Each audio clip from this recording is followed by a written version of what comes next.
Classes बच्चा party लोग, उम्मीद है सारे लोग अच्छे होंगे। आज हम स्टार्ट करने जा रहे हैं कक्षा 12 का फिजिक्स। कक्षा 12 का फिजिक्स यानी हम बोले दूसरे बुक। देखो कक्षा 12 के फिजिक्स में हमें 2 बुक पढ़ने हैं। हम तो दूसरे बुक का सबसे पहले हम प्रकाश के बारे में पढ़ेंगे, प्रकाश वाला चैप्टर, क्योंकि एग्जाम की दृष्टि के लिए बहुत इंपॉर्टेंट होता है। हालांकि इंपॉर्टेंट तो सभी है, लेकिन सबसे ज़्यादा प्रश्न पूछने की संभावना इसी से रहती है और सबसे ज़्यादा वेटेज है एग्जाम में यहीं से। तो हम क्या करते हैं, हम स्टार्ट करेंगे प्रकाश के बारे में। सबसे पहले समझते हैं क्या प्रकाश क्या होता है।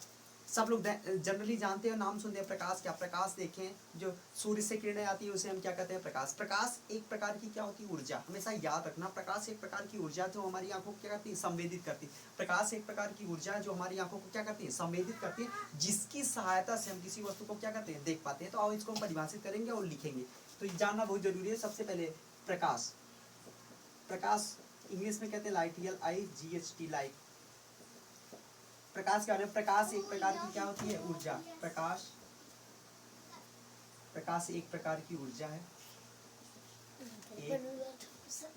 एक प्रकार की ऊर्जा है। प्रकाश एक प्रकार की ऊर्जा है जो हमारी आंखों को क्या करती है, संवेदित करती है, जिसकी सहायता से हम किसी वस्तु को देख पाते हैं। तो इसको आगे लिखो, प्रकाश एक प्रकार की ऊर्जा है जो हमारी आंखों को, जो हमारी आंखों को संवेदित करती है, संवेदित करती है। प्रकाश एक प्रकार की ऊर्जा जो हमारी आंखों को संवेदित करती है, जिसकी सहायता से हम किसी वस्तु को देख पाते हैं। तो यहाँ पर लिखेंगे जिसकी सहायता से हम किसी वस्तु को देख पाते हैं, किसी वस्तु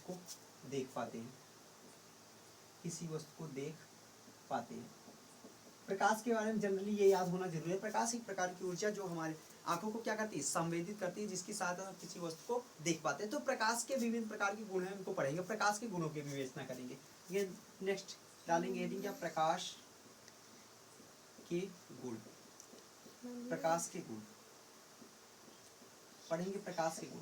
अब प्रकाश के गुणों के बारे में पढ़ेंगे। कम से कम प्रकाश के गुण के बारे में हमें कम से कम 5 से 6 बातें जरूर याद होनी चाहिए। तो आओ उनको उसको क्रम से लिखते हैं। सबसे पहली बात ये जरूर याद होनी है, प्रकाश सदैव सीधी रेखा में चलती है। प्रकाश कैसे चलती है, प्रकाश सदैव सीधी रेखा में चलती है। और एक एक पॉइंट करके लिखेंगे। यहाँ फर्स्ट वाला पॉइंट है, प्रकाश सदैव सीधी रेखा में चलती है। प्रकाश कैसे चलती है, याद होना चाहिए। प्रकाश सदैव सीधी रेखा में चलती है, पहला पॉइंट हो गया। दूसरा पॉइंट की बात करेंगे, प्रकाश। देखो पहले हमने प्रकाश, तो दूसरा पॉइंट ये जरूर, निर्वात में प्रकाश की चाल कितनी होती है। हम निर्वात में पहले लिख लेंगे, फिर वायु के लिए बताएंगे। वायु के लिए और निर्वात के लिए दोनों के लिए सेम लिया जाता है, क्योंकि ये बात किया जाए वायु के लिए अपवर्तनांक 1 होता है, जबकि क्या करते, सॉरी, निर्वात के लिए अपवर्तनांक 1 होता है। वायु के लिए कितना होता है, 1.0003 होता है। तो लगभग हम सिमिलर मान लेते हैं। तो यहाँ पर हम लिखेंगे निर्वात में प्रकाश की चाल, निर्वात में प्रकाश की चाल 3 × 10⁸ मीटर प्रति सेकेंड होता है। ठीक, ये याद होने चाहिए जनरली। जब निर्वात में बोले, निर्वात में अगर वायु के लिए बोलेंगे तो जरूरत पड़ेगा न्यूमेरिकल लगाते समय हम वायु के लिए भी कितना लेंगे, 3 × 10⁸ मीटर प्रति सेकेंड, क्योंकि निर्वात का जो अपवर्तनांक होता है 1 होता है। अगर वायु की बात करें उसका अपवर्तनांक होता है 1.0003। तो दोनों लगभग सिमिलर होते हैं। ठीक, अगर हम क्या करते हैं, मीटर प्रति सेकंड को किमी प्रति सेकंड में बदलने का प्रयास करेंगे तो आसानी से बदल सकते हैं। हम क्या करते हैं, यहाँ पर लिख सकते हैं 3 × हम इसको चेंज करना यहाँ पर बता रहे हैं, ध्यान से समझना। यहाँ पर क्या हुआ, 3 × 10⁸ मीटर को हम क्या करते हैं, किमी बदलने के 10⁻³ का भाग कर देंगे तो हो जाएगा कितना, किमी प्रति सेकेंड। तो ये जनरली हो जाएगा कितना, जनरली आ जाएगा 3 × 10⁵ किमी प्रति सेकेंड। इसका मतलब 1 सेकेंड में प्रकाश 3 × 10⁵ किलोमीटर की दूरी तय करता है। ठीक, अब इसके बाद तीसरा पॉइंट पढ़ लेते हैं। देखो प्रकाश जब भी प्रकाश आधा जिस माध्यम आके टकरा के जाता है, जैसे मिरर में हम देखें, जब एक माध्यम से दूसरे माध्यम में जाता है, जैसे हम किसी टार्च का प्रयोग करके हम किसी क्या करते हैं, पानी होगा, पानी रखा होगा तो वायु से हम क्या करते हैं, जलाते हैं, वो जाता है कहाँ, पानी के अंदर। तो एक माध्यम से दूसरे माध्यम में जाता है। तो ये इसमें क्या होती है, कई घटनाएं अपने मार्ग से विचलित हो जाती है। इन घटना को भी पढ़े तो ये लिखेंगे, प्रकाश में कई घटनाएं होंगी। जैसे प्रकाश में परावर्तन हो गया, अपवर्तन हो गया, ध्रुवण हो गया, व्यतिकरण आदि की घटनाएं होती है। इसको अभी डिटेल से पूरे चैप्टर में पढ़ेंगे विधिवत। ठीक, तो हम लिख लेते हैं, प्रकाश में परावर्तन, अपवर्तन, ध्रुवण व्यतिकरण व्यतिकरण विवर्तन व्यतिकरण तथा व्यतिकरण व्यतिकरण विवर्तन विवर्तन आदि की घटना होती है आदि की घटना होती है। ठीक, तो यह प्रकाश में परावर्तन अपवर्तन ध्रुवण व्यतिकरण विवर्तन आदि की घटना होती है। ठीक, अब तीसरा पॉइंट हो गया, चौथा पॉइंट हम लिखें। देखो निर्वात में प्रकाश की चाल हम लोग पढ़ चुके हैं पहले से। अब ध्यान से देखो, दृश्य प्रकाश जो दिखता है उसका तरंग दैर्घ्य कितना होता है, ये जरूरी है जानना। क्या करेंगे, यहाँ पर लिखेंगे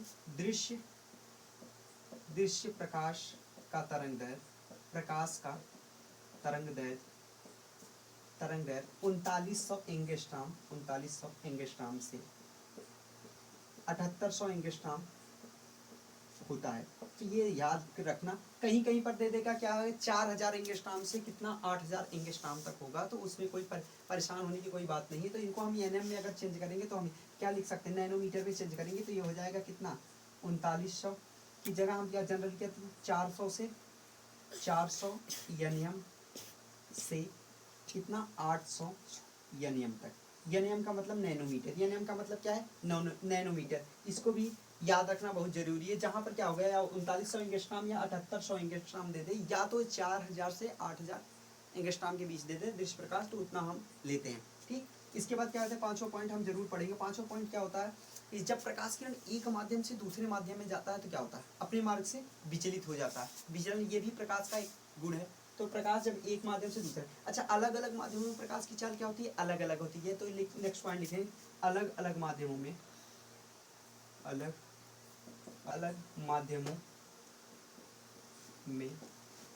प्रकाश की चाल अलग अलग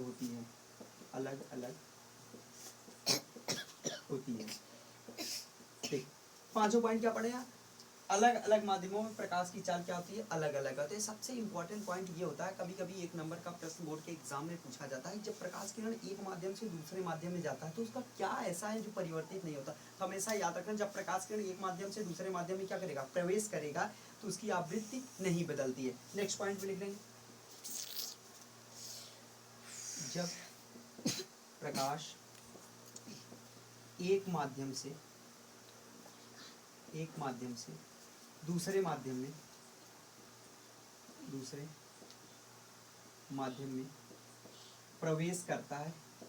प्रवेश करता है तो उसकी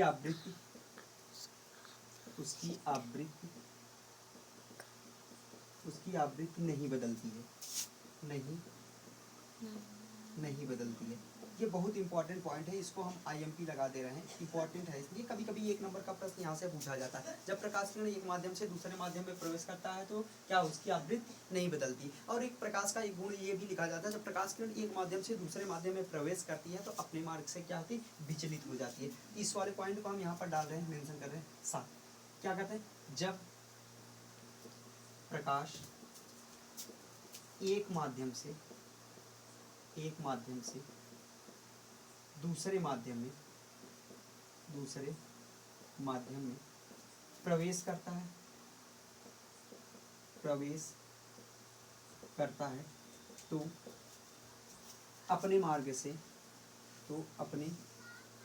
मार्ग से विचलित हो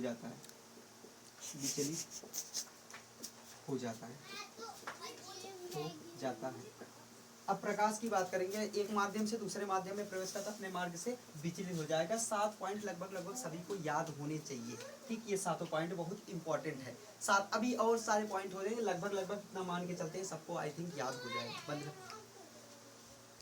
अब हम स्टार्ट करने जा रहे हैं प्रकाश का परावर्तन। प्रकाश के बारे में पढ़ा, प्रकाश को आसानी से पढ़ लिया, सबको समझ लिया। प्रकाश के गुणों के बारे में 6-7 पॉइंट हम लिखे थे, लगभग सबको आई थिंक मान के चलते याद हो गया। अब हम पढ़ेंगे प्रकाश का परावर्तन। परावर्तन क्या होता है, जनरली नाम से परावर्तन का मतलब एक चीज जरूर याद रखना, टकराना होता है। क्या होता है, टकराना। परावर्तन का मतलब टकराना। जब प्रकाश किरण किसी माध्यम में आती है, टकरा के उसी माध्यम में वापस चली जाएगी, यही घटना क्या कहलाएगी, प्रकाश का परावर्तन। तो इसको हम लिखें, जब प्रकाश किरण क्या आती है, जिस माध्यम में आती है, टकरा के उसी माध्यम क्या हो जाए, वापिस हो जाए, यही घटना क्या जाए, प्रकाश का परावर्तन। तो लिखेंगे, जब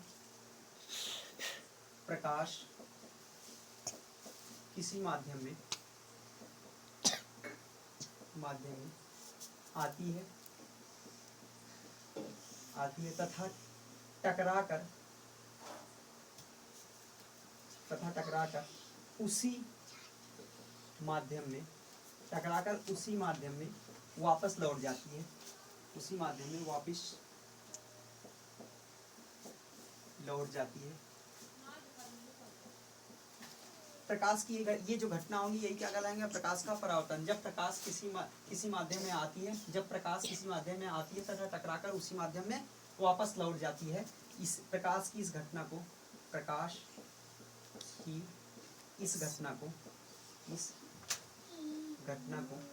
प्रकाश का परावर्तन कहते हैं। प्रकाश का परावर्तन कहते हैं। परावर्तन कहते हैं। ये याद होना बहुत जरूरी है। अब देखो आएगा किसी चीज पे टकराएगा, तो टकराने के लिए हम क्या परावर्तक, कोई ऐसा पृष्ठ होगा जहां से टकरा के जाएगा, तो हम समझते हैं जैसे ये हमारा पास कोई ये पृष्ठ है, यहाँ पर नीचे से हम क्या करते हैं, ये कलई कर देते हैं, ये अलग से प्रकाश के, जैसे इसको समझने की सबसे सिंपल सी बात है दर्पण, जो का मिरर, दर्पण की बात करें जिसमें चेहरा वगैरह देखा जाता है। ये देखो हम क्या इस पे टकरा के लौटे, इसका नाम रख देते हैं क्या, परावर्तक पृष्ठ। इस पे आएगी तो प्रकाश किरण जैसे ये आ रही है, यहाँ से टकराएगी, अब टकरा के इसी माध्यम में ही क्या कर दें, वापस चली जाएगी। ये जो किरण आके टकराती है, तो यहाँ पर जो आती है किरण, उसका नाम रख देते हैं आपतित किरण। कौन सा किरण, आपतित किरण। ठीक, और जो टकरा के किरण जा रही है इसको कहते हैं क्या, परावर्तित किरण। ये हो गया परावर्तित किरण।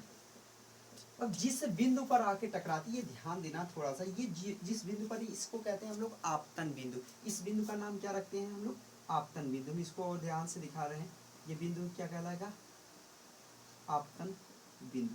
अब यहाँ पर एक छोटी सी और बात समझे, अगर जिस बिंदु पर आके टकराई, परावर्तक पृष्ठ के जिस बिंदु पर आके टकराई, अगर उस ये तल जो है परावर्तक पृष्ठ, ये जो तल है, इसी पर क्या करते हैं, एक लंब खींच दे, तो यही कहलाएगा क्या, अभिलंब। एक हम क्या करते हैं, यहाँ से ऐसे लंब खींच देते हैं, डॉट लाइन से हम दिखाते हैं इसको, ये लंब खींच दे, तो ये जो लंब खींचे 90 अंश का ये कोण बनाता है, इसी को हम एक नाम देते हैं, इसका नाम क्या कहते हैं, अभिलंब।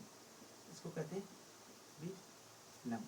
ये छोटी सी बातें जरूर याद होनी चाहिए। क्या, आपतित किरण है, ये आ रही, जो किरण आई टकरा के उसी माध्यम में चली गई वापस, ये कौन से पृष्ठ से टकरा के, परावर्तक पृष्ठ है, और जिस बिंदु पर टकराती है उसका नाम क्या, आपतन बिंदु है। अगर उस पर हम क्या करते हैं, लंब खींचते हैं, तो उसका नाम क्या कर देंगे, क्या उसका नाम रख देंगे। परावर्तन के बारे में पढ़ रहे हैं। परावर्तन क्या कहलाता है कि जब प्रकाश किरण आती है, जिस माध्यम में आती है, टकरा के उसी माध्यम क्या करती है, वापस चली जाती है, तो यही घटना क्या है, प्रकाश का परावर्तन कहलाता है। तो परावर्तन के कितने नियम होते हैं, हम पढ़ेंगे। परावर्तन के 2 नियम होते हैं। परावर्तन के कितने नियम, 2 होते हैं। तो उसको समझने के लिए पहले हम क्या करते हैं, एक डायग्राम बनाएंगे, डायग्राम से ज्यादा अच्छे से समझ में आएगा। देखो ये कौन सा पृष्ठ हो गया, ये हम बनाएंगे दर्पण की बात करें, जैसे समतल दर्पण होता है जिसमें हम चेहरा देखते हैं, और अगर पीछे इसके देखो पेंट किया जाता है, उसी को कहा जाता है कलई करना। ठीक, तो यहाँ पर क्या करेंगे, एक परावर्तक पृष्ठ लेंगे। कौन सा पृष्ठ है, परावर्तक पृष्ठ है,